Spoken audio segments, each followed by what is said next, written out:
a song of a lass that is gone. Say, could that lass be on? Hello and welcome back to the channel. If you're new here, my name is Kaylee and today I'm going to talk all about the emotional roller coaster that was season 2 of episode 7 of Outlander, titled The Happiest Place on Earth. Now, if you know me, you know that Disney is like my next level obsession. I love everything about Disney. So the fact that we had an episode that contained Disneyland footage was just next level. My two loves really did combine in this episode. And even though the title puts it out there that it was a happy episode, it was probably one of the most traumatic, sad episodes of Outlander to date. And we've had some really horrific things going on in this show, in this series. So this one for me, it just pulled every heartstring left to pull. There's nothing left. I sobbed through this episode. So let's talk all about it. So we really jumped straight into it with this episode, and we can see that since the previous episode, some time has definitely passed. Claire's hair has grown out, for example. It's a clear sign that, you know, we've carried on with life. Now, straight off the bat, before the credits even roll, we have poor Claire visiting Malva Christie, and who does she find here at the grave but good old Alan. Now, as you probably know from my last video, I explained why I love the Christies so much and how I was excited to see them fully wrap it up, but we didn't know when it was going to happen. So the fact that it happened straight away was just perfect. I loved it. We then, basically, if you haven't seen the episode, warning again, spoilers, but we now discover that poor Malva was actually a victim of sexual abuse from her brother, who is also the baby's father, and put her up to all the horrible things that she was going to do and was trying to convince her that, you know, she had to do this to Jamie because he will pay her off and then they'll be able to go off and get married in his sick, delusional world. We find out that he's been sexually abusing her forever, basically, for as long as he can remember. He's been in love with her, and just a real sick, twisted storyline. But I'm so glad we got it wrapped up and it was revealed that he was the killer. It's such a good storyline, and I know I went on and on and on about it last episode, so I'm gonna try not to, but I love this storyline. I love the twists and the turns of it, and I love that you just get so many different versions of the same event. You get so many different, like you get Tom's version of how everything is playing out and his thoughts and feelings, and then you got parts of Malva's. And then you get Alan's, and you see just how it has all played out and how different versions, well, not different versions, but from the different aspects of it, why she's done it, things she's done. You know, poor woman, poor Malva, like you feel sorry for her in this point, even though she does, you know, she's not the best of people herself, but you can see why she's going down the path that she went down. Anyway, that was all before the credits, so I'm so glad that they wrapped that up straight away and put that in at the start before we even got into what was, again, like I said, the emotional roller coaster of this episode. But wrapping up Alan's complete little box and his storyline was young Ian coming in and shooting him with an arrow. Alan, of course, he's gone. There's no more coming back from him, and it's in a really ironic scene that his body is then being buried by young Ian, Claire, and along comes Mrs. Bug and starts to help. She was a good little seed and a good little, like, we're going to play a little bit onto this. Here's a tidbit for later on. But I really enjoyed that they put this scene in just to see how they're going to portray something else later on in the season that's in the books. We then see the beautiful scene of Bree giving birth to Mandy, and she's surrounded by her entire family. And a throw to book lovers, I believe, is having Jamie, Claire and Roger all there with her to support her during this. I know it was a bit of a controversy when Jem was born and Jamie wasn't there, or Jamie and Claire were not there. So I feel like this is a bit of a homage to book lovers, that Jamie is there and Claire is there for the birth of Mandy. And it's portrayed on screen. It's such a good scene. Loved it. It was, you know, it's the start of the heartstrings, which really do, this episode was just full on. We also get our first little glimpse of Fergus and Masali. Again, I spoke about this in the last episode, and I really don't believe they're going to go down the full book path of the Fergus and Masali storyline. I think that whole storyline is going to be dropped. And I don't think we're actually going to see them in this season. I might be wrong, of course, but I just feel like they are going to be able to change it up enough that we don't even need that storyline, and it's going to take up a bit of time. And even though it is a heart-wrenching storyline, and I don't want to talk about it too much because I don't want to spoil it for if it does come in, but I feel like it's one of those storylines that might actually be possible to be skipped, and we're not going to affect the overall longevity storyline. But they do get an honourable mention when they put a notice in the paper that Mandy is born. Now, of course, with Mandy being born, that brings along the incredible scenes of Mandy and Jamie is showing Mandy his horse and the foal and going through all the grandpa things, it's so cool to see it unfold and to see it portray. But the problem is, with every loving, caring scene that we get in Outlander, you know that you're going to pay for that down the track with a heartbreaking, gut-wrenching scene. Every time we get a beautiful, loving scene, or just, you will pay for it. And we do.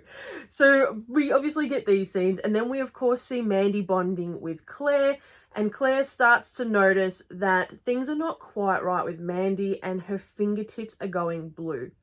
Now, because Claire is very clearly onto it, she goes through the motion of trying to figure out what's wrong with poor baby Mandy, and we find out that she has a heart defect. Now, Claire does explain what it is throughout the episode.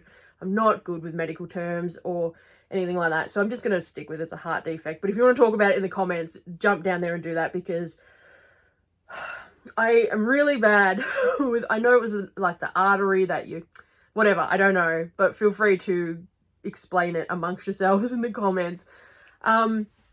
Yeah, and she clearly is onto it straight away that she's not going to survive in this time, and they need to do something about it.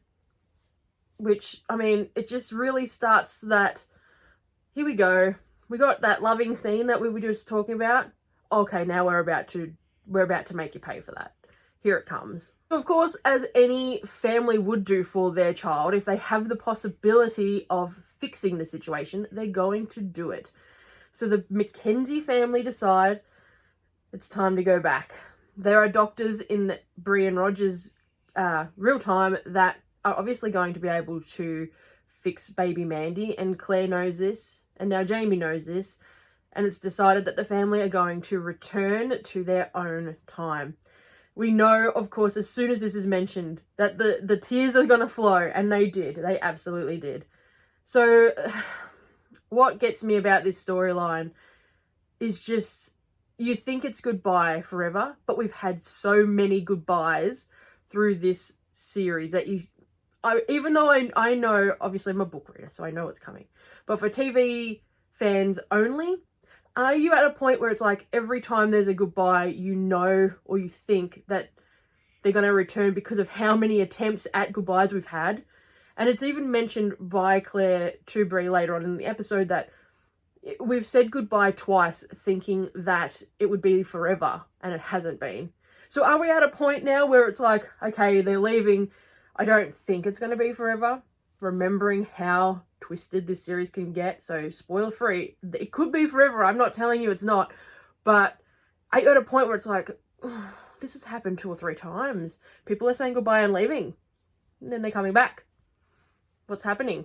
Of course, we know in order to travel, the family all need gems and gemstones, so they have to go to Wilmington to source out the final gemstones for them all to have one each. And of course, we go there, and here is Lord John Grey and Willie just standing there waiting to be seen, basically. You do get a really cute scene with Lord John Grey and William before this, but to see him there and then to see Bree go up and start talking to Willie and Lord John was really cool. It is a little bit different from the book in regards to Bree knowing that Willie is Jamie's son before this point, because in the books, this is, I believe, where she finds out that, or clicks that Willie is Jamie's son.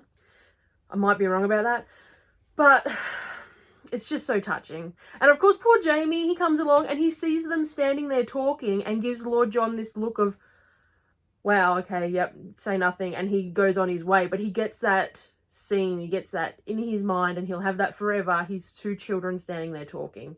Bree being so strong-headed as William has left, she does go into conversations with Lord John about, you know, are we ever going to tell him, well, not so much are you ever going to tell him that Jamie is his real father? And Lord John's of course like, no, get out. But she explains that, you know, even though Frank wasn't her dad, she never stopped loving him, so he'll never stop loving you. And it's so cute because it's like, oh, that's right, he would never. Lord John has been such an amazing dad. He's such an amazing character. So really, Willie, you know, he should never unlove Lord John. But Willie, he is a character. We all know I don't like him very much. Well, no, sorry, we don't all know that. If you've been following along with the Bees chapter by chapter review, you know my feelings on Willie are pretty strong. I'm not a big fan of him. And I think it's because he doesn't sit in the conventional Jamie Claire family scheme for why the majority of people don't like him, but I just don't like his attitude. I don't mind that he's, you know, over here. I just want him to be over here with a better attitude. But we will talk more about Willie throughout this season, undoubtedly. And if you really want to know my true thoughts, go check out the Go Tell the Bees That I'm Gone chapter by chapter series. That's the problem with doing multiple videos is that I'm going to cross paths in them. And my feelings about Willie are affected by what's to come. So I will try very hard not to, but book readers understand. This episode really is all about the breakups at this point, and it was really setting the tone. Like, you could see it portraying that this is a real goodbye episode. And the more things that happened, the more goodbyes we were getting, and the more emotional I was getting, which leads us to Jamie and Lord John Grey having their meeting. So, as usual, the discussion comes to war, and Lord John and Jamie discover that they're certainly not going to be on the same side again. And it sets the tone of a breakup scene. Poor Lord John, I love him so much, and Jamie, I love them both, but obviously they're just not going to be on the same side of this war, and it's very obvious at this point that they need to cease communication, and they need to, just cease being in this position where people could come together and see them there and know that they're on different sides and they're both going to get themselves into additional trouble. It's very sad. And there is a sentence from Jamie at the end of their sort of conversation that says, even though I will be silent, please know I am your friend. And that got me because it's like, oh, it's so sad. But we find out that Lord John, true to book form, has been carrying around the blue sapphire that Jamie gave him all those years ago and has kept it close to his heart, and at this point in time gives it to Jamie for Bree to use to go home. Obviously he doesn't know it's to go home, but gives it to Jamie to give to Bree. The emotional trauma was just in full-fledged go mode by this point. So now they have all of their gems and all of their stones and are able and have the ability to go home. And it's at this point that Jamie then shows Claire that he has one additional gem for her to use if she wishes to go with them. Oh, come on. Come on. I mean, here he is about to lose the majority of his family and giving Claire the option to go guilt-free, take it. I understand, go. And of course, Claire, no, she throws it out the window. I'm not going, not a chance. Like, it was so powerful, this scene, that I'm not going back to my time. Whether you live or die, I will be here. And it's kind of funny because it sets up, again, things to come, that you know that no matter what happens, she won't leave. And I mean, for them, they just don't know what is to come. Like, look at their past, look at the things that have happened. So knowing where she is in time for other people to maybe travel back, because I mean, what would have happened, say in her, like, this is not related to anything and it hasn't happened, so don't But imagine if poor Jamie dies, say, and Claire attempts to travel back, but Bree is on her way back, like in her mind. Think about this. Imagine that. So you've pretty much committed, no, I will be here in this time for the rest of my life. Something I should have also actually thrown in here that I forgot to mention earlier when they were going to look for the gemstones was that young Jemmy says, you know, they're all in discussions, they're all sitting there going to look for gems, blah, blah, blah. He comes up with the point of, will Mandy be able to time travel, and all this is like, it's a discussion. And young Jem makes the point of saying, yes, she can, she told me, and you know, she has this connection. Now, they don't play into it too much, and it concerns me that the people around the conversation, e.g. Jamie, Claire, Bree and Roger, didn't ask more. And they didn't show it on screen that, okay, what do you mean you can do? Like, with all the things that were happening crazily, like, I can time travel. I would ask my son more. I would be like, what do you mean you can talk? Can you... I would try and trigger it, a response, and be, are we 100% accurate, or are you just a little boy that's, you know, making things up or whatever?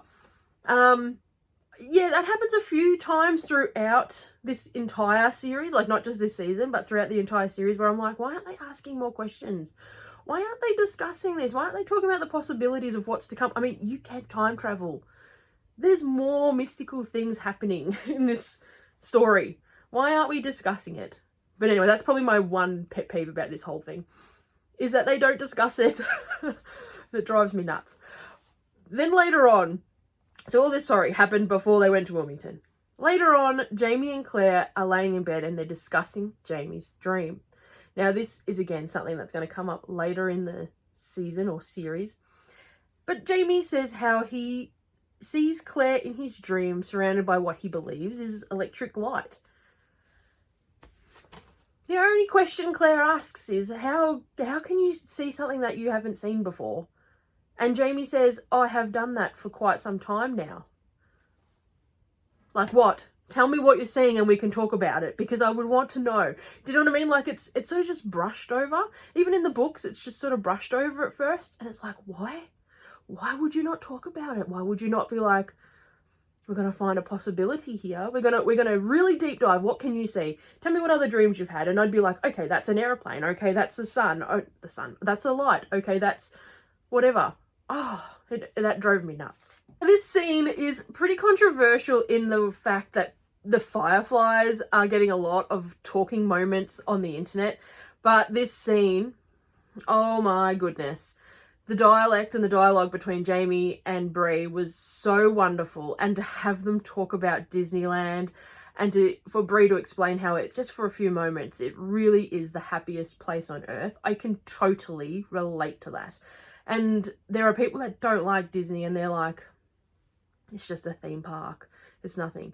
But it truly is like that ideal of you can find something in life that you can go to, and for a few moments you can forget all your worries and all your stresses and all your responsibilities, and you can be unconditionally happy for a few moments. And for me, Disneyland and Scotland are those places, like, and South Africa. But those three things are my go-to if I'm, you know, anything, and I want that unconditional moment of happiness for myself, from myself.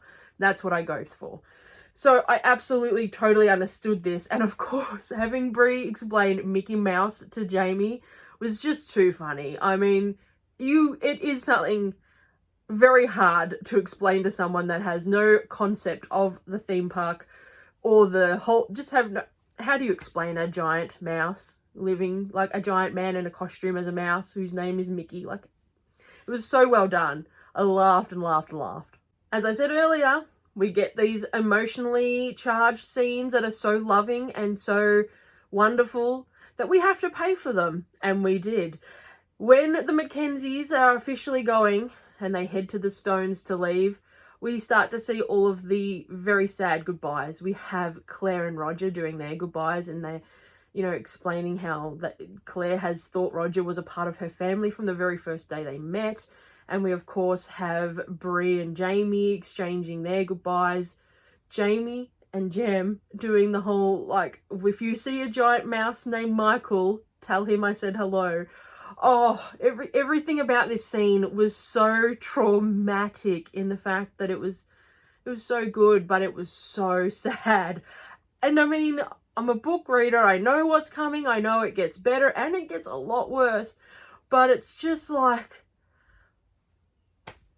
why? Why do we have to have so many goodbyes? They're so sad. It's the goodbyes that get me every time. The deaths are really sad, of course, but the goodbyes when the people are just leaving, oh, it hurts so bad. But off they go, and we see that time does pass and things do continue on. We see Lizzie has her baby, and during a overview, Claire is giving us a bit of a spiel on what's happening and how they're all going along and living and life's continuing, and she does mention how Jamie has even allowed their little family to live together in the what's a good word for it, unconventional way that they are, with the two twins and Lizzie and the baby, and just explains that life is going on, and even though she's still very, very sad, it's, you know, life is still happening. Of course, at this point, life's happening, there's nobody trying to kill them at this point. Well, let's change that up a bit. Along comes Wendigo Donna. Now, this man, as I've talked about him last episode, does my head in. I don't like him, and I wish they had just knocked him on the head, but they didn't, and he escaped. So obviously he knows that Claire is still there and is a time travel, and he thinks that she knows how to do it. Like, he's under the assumption that she's going back and forth, like, or maybe not going back and forth, but he thinks she has an idea of what to do and knows that he needs gemstones in order to do it, and who better to go get them from than Claire. So off he goes, smashing things around with his little henchmen that he's brought along with him.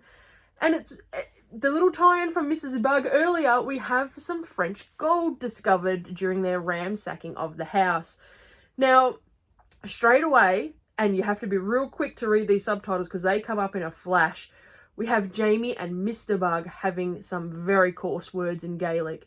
So I love that they've included this into the, like, it's been a very small tidbit, but you've definitely seen some things from the Bugs that have been questionable since, like, throughout this last season and this season, that you sort of go, oh yeah, okay. They're there in the background, and Outlander never just puts a random character in the background. So whenever somebody pops up like Mrs. Bug to help bury the body, you sort of have to think, okay, what are you doing? There's never been a character come up that hasn't had a purpose. The forger in the prison, she had a purpose. They were there. She traded basically herself for Claire to leave. You know what I mean? There's always been somebody in the background that's just like, oh, and I always put them in the thing, into your mind, into your, like, I've got to remember them.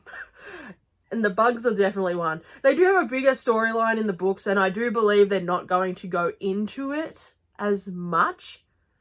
And I feel like they might even skip it, and their ending has been altered.